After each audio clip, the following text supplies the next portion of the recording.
What's good, everybody? It's your boy BodyBag513 bringing y'all this My Team Wednesdays. And I'm telling y'all, when I played this game, I think Thursday, I was just going ham. Like, I didn't care about his feelings or nothing. And y'all will see what I'm talking about, why I'm talking about his defense was slacking. I mean, it was slacking. It was just everywhere. I don't know personally why he kept running the double team for everybody who had the ball. But right there, you already see me getting an easy lane with Steve Nash. Getting an easy 2 points as he already scored. So I'm just tying the game up with Steve Nash. And right there you see him just throwing a pass down to JaVale McGee, getting a two-hand dunk. But it ain't nothing too much to it but to do it. So you know I got Steve Nash the ball.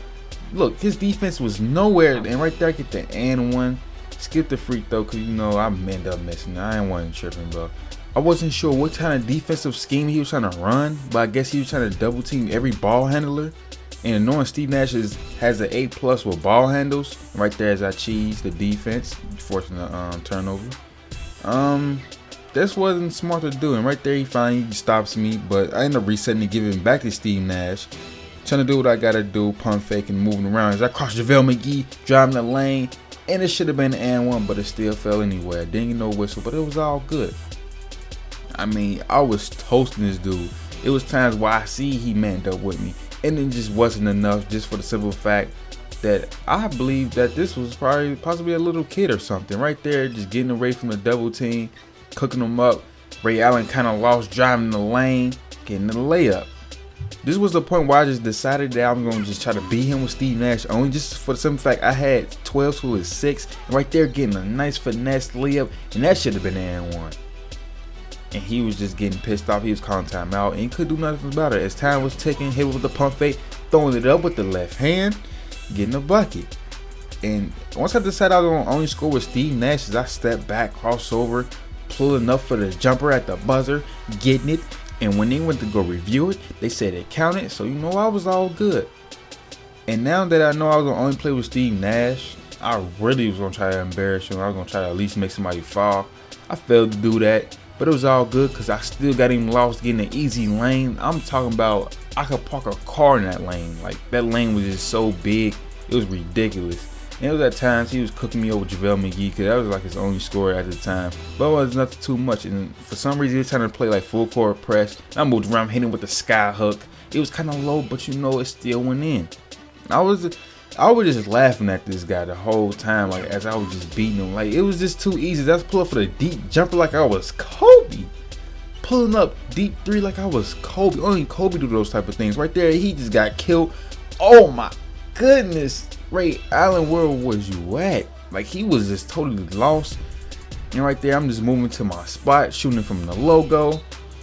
31 points with Steve Nash, just dominating. He couldn't do nothing. Right there, I get the steal with honey cut, give it to Steve Nash, and it was just getting ugly out there. It was times where I thought he was gonna rage quit, but he did something else instead of rage quitting. And right there, I'm doing the post cheese as I lay it up right there. We get in and out of the post with a point guard. It's kind of easy though, just walk inside the paint, shooting a tough three.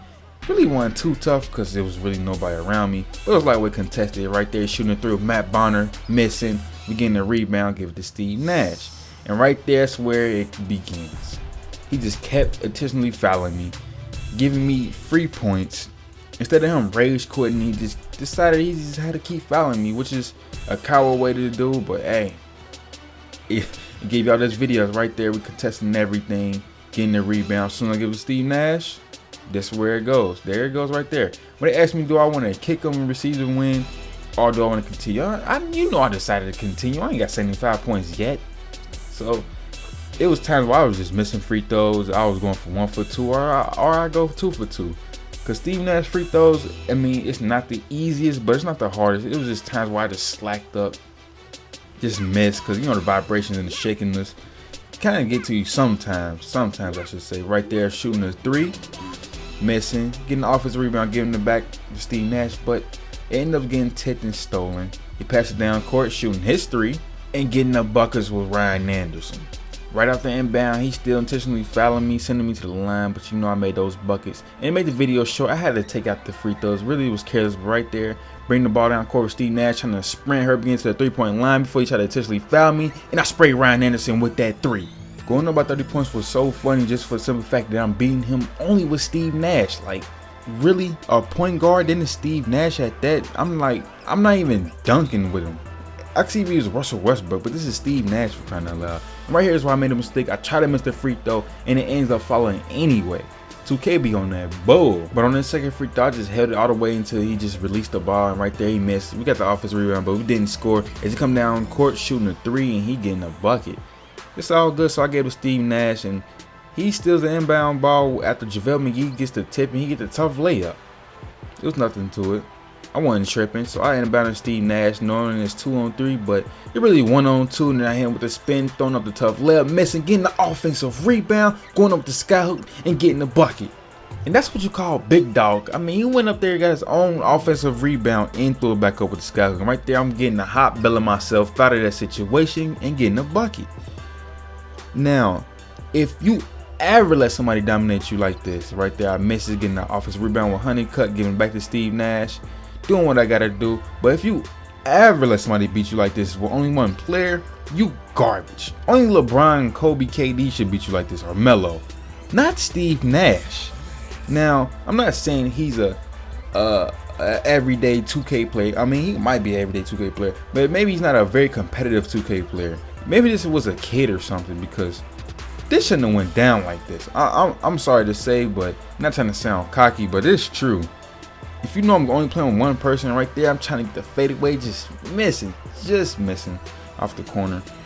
But you should not let nobody beat you like this. You shouldn't even get to the point where you got to intentionally foul just for the simple fact you just getting blown out. Right there, he's shooting a jumper with Ryan Anderson, getting that to foul. But I can say, like, after a while, Steve Nash did begin to show some fatigue, because it was like he was getting tired from all the crossovers and driving the lane. Right there, getting a nice play. It's probably his best play of the game. But he was just tired from sprinting from coast to coast all the time, laying the ball up. Right there, getting fouled, getting knocked down, getting an and one. You would think he would have got hurt his hip or something, because, you know, he up there in age. Steve Nash up there in age. And in real life, he got hip problems and rib cage problems. Right there, we're shooting a free throw, getting that one to fall. But it's just ridiculous. Look how easy I'm getting into the inside. Matt Bonner right there, defenseless. He didn't know what to do. Matt Bonner just a nice 7-foot 3-point shooter. Look how Steve Nash had 3 bodies around him. He just throwing up anything, just missing. So I only get that 3-second call. But it was all good anyways. He right there, he's shooting over Ray Allen, chopping down the lead. He finally chopping down the lead because, like, I'm at the point where it's kind of tough to score Steve Nash, because I'm just tired. Right there, killed him with the in and out, getting an easy layup. Only get the lead by 9 yards, cut it down in single digits. He's still trying to double team for some stupid reason as I'm walking around his defense, laying the ball up, and it gets blocked. It got blocked, but we end up getting an offensive rebound. Now I'm doing what I got to do, try to get in the inside, trying to get the easy layup. It's right there, I'm shooting a fadeaway, getting a bucket. Coming down, pulling with Jordan Crawford, hitting the 3, bringing down the lead to only 8 points. Honestly, the game's out of reach. It was no way he's gonna come back with it. He's still trying to have his defensive effort as I'm going up with Steve Nash, getting it blocked, getting the rebound, tossing it to his man Neal as he tries to stop at the 3, but he just 2 steps over and hitting the jumper. Even though it's a slight possibility he can still tie up the game, I am about to Steve Nash as he's so fatigued. You know, getting intentionally fouled, and Jordan Crawford getting fouled out, and I'm at the line shooting the first free throw, getting the first one to fall. Whew. Man, I know he's tired. It's going to be tough now that he's fatigued. The second free throw goes up and he breaks. And right there, he's shooting the 3 with Ryan Anderson, just missing, throwing to Steve Nash. And, you know, he was thirsty to foul me. And Steve Nash got 73 points, shooting the free throw. I'm at the line shooting the first one. The first one ended up getting a friendly bounce in. So that's 74 points for Steve Nash. And on the second free throw, it gets another friendly bounce. So that's 75 points by Steve Nash in one game. I mean, one game. He just got beat by one man, which is just ridiculous. I hope y'all enjoyed the video. Don't go out there trying to outshine me with the 75 points, because y'all gonna fail anyway. But the reason why I started my team, because to be creative, because I hope y'all ain't about to go out there and go get Steve Nash. My team is Steve Nash, OJ Mayo, Luau Dang, Dirk Nowitzki. I just like being creative and just having a unique team. I don't like having LeBron, no KD. I got Kobe, but I don't even use him like that. Only when I go against a super team. Y'all know what that is. But one lesson from this, stay original, and I'm out. body bag. Yeah. What you supposed to do when the OG niggas don't get it? Lost what was once theirs, but they won't quit it. Homie, it's a new era. Middle finger to the suit wearers. Let me show you how to move in a room full of dudes that don't got a fucking clue how to do this.